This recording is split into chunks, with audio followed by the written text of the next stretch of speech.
की और बलूचिस्तान के हालात तो हद से ज़्यादा ख़राब हो चुके हैं। पाकिस्तान का मीडिया खुल्लम खुल्ला ये बात कह रहा है कि इन सब के पीछे इंडिया और अफगानिस्तान है। इंडिया और अफगानिस्तान मिलकर पाकिस्तान का अमन ख़राब करने में लगे हुए हैं और बलूचिस्तान को पाकिस्तान से अलग करके एक बार फिर से 1971 को रिपीट करने की कोशिश की जा रही है। इसे बात करेंगे आज की इस वीडियो में, तो आइए चलिए हमारे साथ। एक तो पाकिस्तान और पाकिस्तान आर्मी के लिए ये कुछ नया नहीं है, इससे पहले भी होता है और बहुत सारे ऑपरेशन भी हुए और इससे बहुत ज़्यादा तेज़ी के साथ जो ब्लास्ट इससे पहले पाकिस्तान में हो चुके हैं। एक चीज़, दूसरी ये है कि ये जो एक कड़ी जोड़ी जा रही है दहशतगर्दी के साथ, ये एक सोची समझी मनसूबाबंदी के साथ है कि पाकिस्तान को किस तरह दबाया जाए। क्यों? पाकिस्तान इक़्तिसादी हालत में भी अपनी बहुत डाउन पोजीशन में है और अगर दुश्मन ने किसी को मारना हो, जब वो खुद भूखा नंगा हो, तो उस वक्त ज़्यादा मारे तो वो जल्दी टूट जाता है। ये पाकिस्तान को तोड़ने के लिए किया जा रहा है। और दूसरी ये है कि इसमें इंटरनेशनल कुव्वतें भी इसके पीछे हैं। अब ये बलूचिस्तान में हो रहा है, इससे पहले अफ़गानिस्तान में हो रहा था, तो वहाँ से उधर कड़ियाँ जुड़ती थी। अब अफ़गानिस्तान से अमेरिका चला गया, तो अब ये बलूचिस्तान में जुड़ना शुरू हो गए हैं। सर आप देखें ना कि टीटीपी और बीएलए ने पाकिस्तान के खिलाफ हाथ मिला लिए हैं। दोनों ने मिलकर पाकिस्तान में जो है वो बदअमनी कायम करने की जो है वो कोशिशें शुरू कर दी। आप देखें कि 17 दिनों में 52 ब्लास्ट, सर थोड़े हैं, कितना जानी और माली नुकसान हो रहा है, वो भी माह रमजान के मुबारक महीने में। कोई मुसलमान तो दाऊद इब्राहिम कराची के अंदर मौजूद है, तो भाई बेशक आप उसको दें, वो जाके बेशक मुंबई में जाके उसको उल्टा लटका दें। ठीक है, हमें इससे क्या मतलब है? ठीक हो गया। अगर कोई हमारे लोगों को कत्ल करेगा तो हम भी उसको लाहौर में उल्टा लटकाएंगे। ठीक हो गया, ठीक और है। एक तो ये स्टांस हो गया। दूसरा उनका हफज सईद वाला है, उनके मुताबिक वो एक इंटरनेशनली सर्टिफाइड टेररिस्ट है। 26/11 में वो 26/11 में वो कहते हैं मुलविस है। ठीक है। अगर उसका हिसाब किताब वो बराबर करना चाहते हैं तो वहां से मामला आगे बेहतरी की तरफ जा सकती हैं। वो वाला मसला हल किया जाए। ठीक है। उसके बाद तीसरा बड़ा मसला क्रॉस बॉर्डर टेररिज्म होती है, ठीक है, जिसकी वजह से मसले खराब होते हैं। अब ये 3 बड़े बड़े मसले। अब हफज सईद से मुझे याद आया कि अभी रिसेंटली कुछ अर्सा पहले उन्होंने एक ऑपरेशन लॉन्च किया था अलविदा के नाम से। आपको ये सुनकर हैरानी होगी कि वो वहां तक पहुंच गए थे कि यहाँ तक कि उसके घर जो अखबार आता था वो भी उनको पता था, और ये प्राइम मिनिस्टर मोदी के सुपरविजन में ये ऑपरेशन चल रहा था। ठीक हो गया। लेकिन वो किसी वजूहात की वजह से वो कामयाब नहीं हो पाया। लेकिन अगर वो कामयाब हो जाता तो आज जो ये हफज सईद वाला मसला ये एब्सोल्यूट हो जाना था, ये मसला खत्म हो जाना था। लेकिन अब वो मसला खत्म नहीं हो पाया।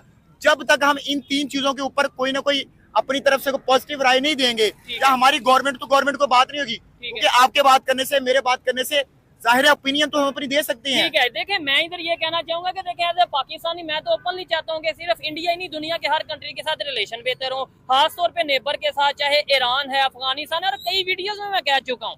लेकिन दिलशाद भाई की बात भी बिल्कुल सच है कि भाई मेरे बात करने से क्या होगा? ना तो मैं प्राइम मिनिस्टर हूँ, ना ही मैं हेड ऑफ स्टेट हूँ, ना ही मेरे देखने वाले प्राइम मिनिस्टर और हेड ऑफ स्टेट है।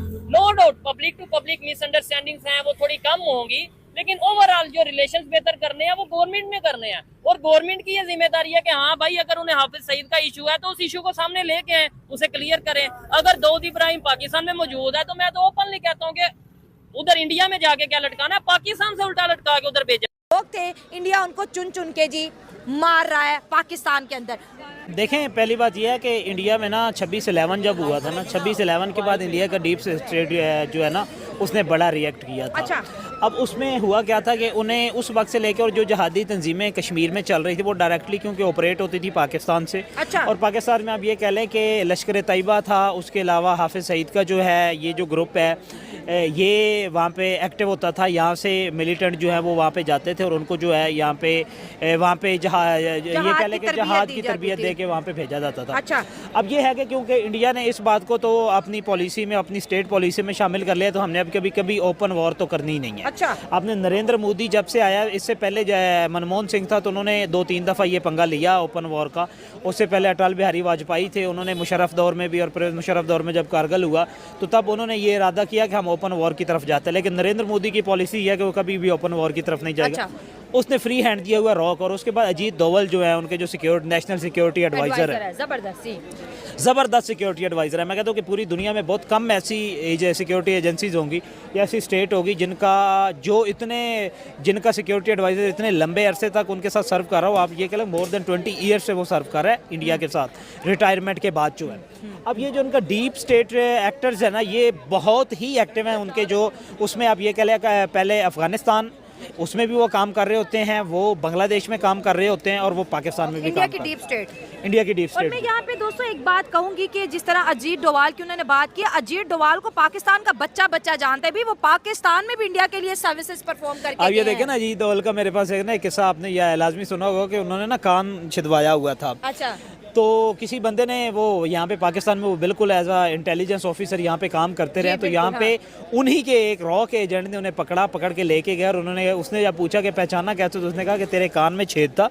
तो मैंने है ना, ये मैं आज कहने पे मजबूर हो गई कि पाकिस्तान में जो है बड़ी स्मार्टली काम कर रही है इंडिया की डीप स्टेट को। ये अंदाजा हो चुका है कि पाकिस्तान में जो है किस तरह से चीज़ों को ऑपरेट करना है। हम बात कर रहे हैं अबू कताल सिंधी की, जिनको गन डाउन किया गया, और साथ साथ ये भी खबरें आ रही हैं कि हाफिज सईद को भी टारगेट किया गया और उनको भी जी बड़ी शदीद चोटें आई हैं, उनकी गाड़ी पे भी हमला हुआ है। लेकिन ये खबर अभी मंजरे आम पर नहीं है। अगर हाफिज सईद जो है हाउस अरेस्ट है तो फिर जनाब वो बाहर घूमने क्या गए थे? और इंडिया की जो एक नारा है कि हम घर में घुस के मारते हैं, आज अगर देखा जाए तो 25 से ज्यादा ऐसे लोग पाकिस्तान में घर में घुस के मार दिए गए हैं, जिनका ताल्लुक किसी जो है मुजाहिदीन वाले सिलसिले से था, कश्मीर वाले सिलसिले था। इंडिया की लिस्ट में जो लोग थे इंडिया ठीक हो गया, ठीक है। और पाकिस्तान की खबर ये है कि यहाँ पे 57 अटैक्स हुए हैं 48 आवर्स के, 26/11 में वो कहते हैं जिसमें मुलविस है। पाकिस्तानी तालिबान और जो बलोच लिबरेशन आर्मी है, वहां से मामला आगे बेहतरी की तरफ जा सकते हैं। इन्होंने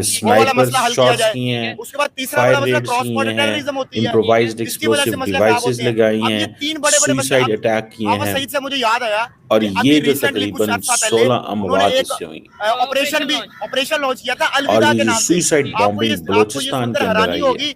कि वो वहां तक पहुंच गए थे कि यहाँ तक कि उसके घर ये जो आप बाहर समझ आता लें था कि एक वो भी नया उनको पता था। स्टैंडर्ड और सेट ये कर प्राइम दिया। मिनिस्टर मोदी तो के आपको पता है कितने एरियाज में वो ऑपरेट करते हैं? 23 डिस्ट्रिक्ट्स, लेकिन वो किसी वजूहात की वजह से वो कामयाब नहीं हुआ। इनमें वो वो रिपोर्ट कामयाब हो जाता वो तो आगे ये ऑपरेट हाफिज सईद करते वाला हैं। मसला ये एब्सोल्यूट हो जाना था, ये मसला खत्म हो 23 जाना था। डिस्ट्रिक्ट्स, लेकिन अब वो मसला खत्म नहीं हुआ पाया जब तक हम इन तीन चीजों के ऊपर कोई ना कोई अपनी तरफ से पॉजिटिव राय नहीं देंगे या हमारी गवर्नमेंट को बात नहीं होगी। क्योंकि आपके बात करने से मेरे बात करने से जाहिर है ओपिनियन तो हम अपनी दे सकते हैं। यहाँ से अब आप अंदाजा लगा लें, यहाँ से अंदाजा लगाएं वेयर डू वी स्टैंड। और पाकिस्तान की लीडरशिप बिल्कुल साइलेंट है।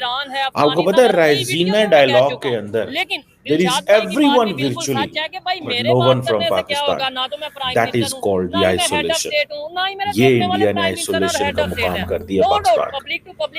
उन्होंने कहा completely isolate कर दो इन्हें, completely isolate कर दो इन्हें। और गवर्नमेंट की ये जिम्मेदारी है कि हाँ भाई अब अगर उन्हें वो जो सईद का इशू है तो उस इशू को सामने लेके आए, ये उसे जो clear करें। idea है, अगर दाऊद इब्राहिम पाकिस्तान में जी। मौजूद है तो मैं तो ओपनली कहता हूँ कि उधर इंडिया में जाके क्या लटकाना है, पाकिस्तान से उल्टा लटका के उधर भेजा। तो राइजीना डायलॉग का आप इसी को अंदाजा लगा लें। They want to make everyone is here, everyone is in India.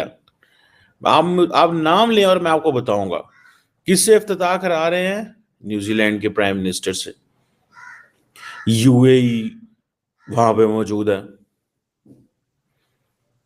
जो diplomatic adviser to the UAE president Anwar Mohammad Gargash साहब जो हैं वो यूएई की रिप्रेजेंटेशन कर रहे हैं। ग्रीस के नेशनल सिक्योरिटी एडवाइजर पहुंच चुके हैं।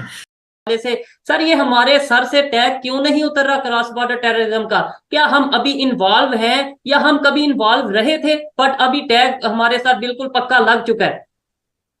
देखिए इसके दो चार, इसका एक तो माजी है जो बड़ा भयानक माजी है, जो मैं समझता हूं कि जो कॉन्सेप्ट दिया अच्छे तालिबान का, बुरे तालिबान का, जो कि मेरे ख्याल में नहीं करना चाहिए था। फिर उसके बाद ये हुआ कि आप बार बार अपनी चीजों को मजहब के साथ अटैच करते हैं। आपने नई जनरेशन को ज़हनी तौर पर आपने ऑलमोस्ट बैंकरप्ट कर दिया उनको। खान साहब की फिर दो चीजें ब्लंडर खान साहब ने किए। एक तो उसामा बिन लादेन को उन्होंने शहीद कहा, फिर उसके बाद उन्होंने असेंबली के अंदर खड़े होकर कह दिया कि जो अफगानिस्तान तालिबान ने जो है वो शैकल्स अमेरिका की गुलामी से जान छुड़ा ली। फिर इस तरह फिर उसके बाद एक और चीजें आई हैं आपकी, जब आपका सबसे मोस्ट पॉपुलर जो खुद वो क्लेम करते हैं, अपनी हर तकरीर शुरू करते हैं अय्या का नाबुदु व इय्याका नस्तईन के साथ, फिर कौम को बार बार ये कहते हैं कि सियासत नहीं, ये जिहाद है, और उसके बाद जब चीजें प्रैक्टिकली सामने आती हैं फिर दुनिया ब्लेम करती है कि आप जिहाद की वर्जन से आगे बढ़ ही नहीं पा रहे, आपकी हर चीज के अंदर जिहाद इन्वॉल्व है। हालांकि मैं एज ए पाकिस्तानी अमेरिकन ये ऑलवेज कहता हूं कि जिहाद एक एक्सट्रीम वर्ड है, लेकिन आपने अगर यूज करना है तो गुर्बत के खिलाफ करें उसको, जहालत के खिलाफ उसको करें। आप हमेशा उसको एक्सट्रीमिज्म के साथ अटैच क्यों करते हैं, आप उसको हमेशा वायलेंस के साथ अटैच क्यों करते हैं? तो ये हमारी अपनी गलतियां हैं, ये दुनिया आपको ब्लेम नहीं कर सकती। आपने दुनिया को सही बावर ही नहीं कराया कि we are not involve in terrorism anymore. सारे सबूत दुनिया के सामने रखें और आपके पास एक प्लेटफॉर्म है, उस प्लेटफॉर्म के ऊपर जाके खड़े होकर बताएं कि वी कंडेम दिस। इसकी एक तो मुजम्मत करें, फिर दुनिया को एविडेंस दें कि we are not behind it. लेकिन आपने आज तक उस तरह की कोई अपॉर्चुनिटी अवेल नहीं की, और हमेशा, और दूसरा। हेलो दोस्तों, स्वागत है आपका एक और नई वीडियो में। तो दोस्तों, जैसे कि आप जानते हैं कि पाकिस्तान में आए दिन हमले बढ़ते जा रहे हैं। आतंकवादी संगठन इतने एक्टिव हो गए हैं कि आए दिन कभी मस्जिद में बम ब्लास्ट हो रहा है, कभी हाईजैक हो रही है ट्रेन। तो दोस्तों, बीते 17 दिनों में 57 अटैक हो चुके हैं। आप जानते हैं कि BLA ने, बलूचिस्तान लिबरेशन आर्मी ने ट्रेन को हाईजैक किया था, उसके अगले दिन ही मस्जिद में बम ब्लास्ट हुआ था। अब दोस्तों, खबर सामने आ रही है कि हाफिज़ सईद को किसी ने गोली मार दी है और बताया जा रहा है कि ये कोई अज्ञात व्यक्ति था। तो दोस्तों, पाकिस्तान का रिएक्शन सामने आ गया है। लोग ये बोल रहे हैं कि भारत हमें घुसपैठ मार रहा है, ये इंडिया की साजिश है, ये रो की साजिश है। तो दोस्तों, हमारे साथ इस वीडियो को देखिए, अंत तक बने रहिए। अगर वीडियो आपको पसंद आता है तो वीडियो को लाइक कर दें, चैनल को सब्सक्राइब कर दें और बेल आइकन ज़रूर दबा दें। तो दोस्तों, जो ये हाफिज़ सईद है, ये मुंबई के हमले में भी शामिल था, ये मास्टरमाइंड था। तो हमारे चैनल को सब्सक्राइब करके हमारे साथ बने।